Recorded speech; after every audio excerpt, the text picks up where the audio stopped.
কে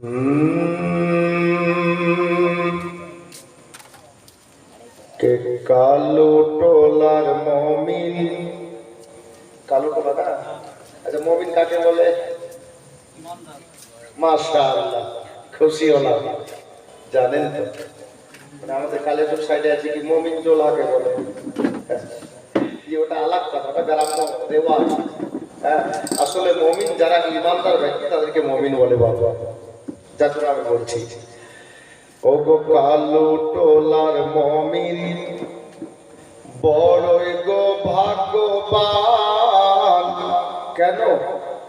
সুন্নিতে বসেছে দেখো কারবালার বয়ান, সুন্নিতে বসেছে ইমাম হুসাইনের বয়ান, সুন্নিতে বসেছে দেখো কারবালার বয়ান।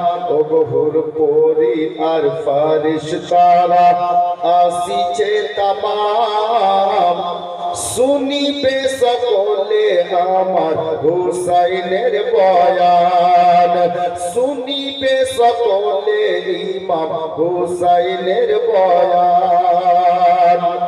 একটা ছন্দ মদিনা আর মক্কা আসার কাহিনী বলছেন, আর মক্কা থেকে কুফা যাওয়ার কাহিনী আমি কলমে ঢোকে তুলেছিলাম। কি পত্র পেলেন 150 খানা, পত্র পেলেন 150 খানা, ইমাম হুসাইন তখন ছিলেন মক্কায়, ধোঁকা দিল কুফাবাসীরা, ধোঁকা দিল কুফাবাসীরা, পৌঁছে গেলেন ইমাম ওই কারবালায়।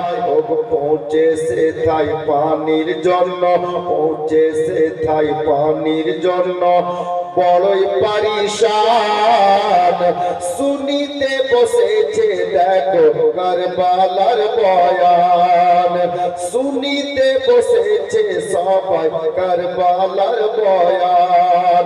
ও গো কালো টোলার মমিন বড়ই গো ভাগ্যবান, শুনিতে বসেছে দেখো কারবালার বয়ান, শুনিবে সকলে ইমাম হুসাইনের বয়ান। সাল্লাল্লাহু আলাইহি ওয়াসাল্লাম। নাত মারকাবাত মাঝে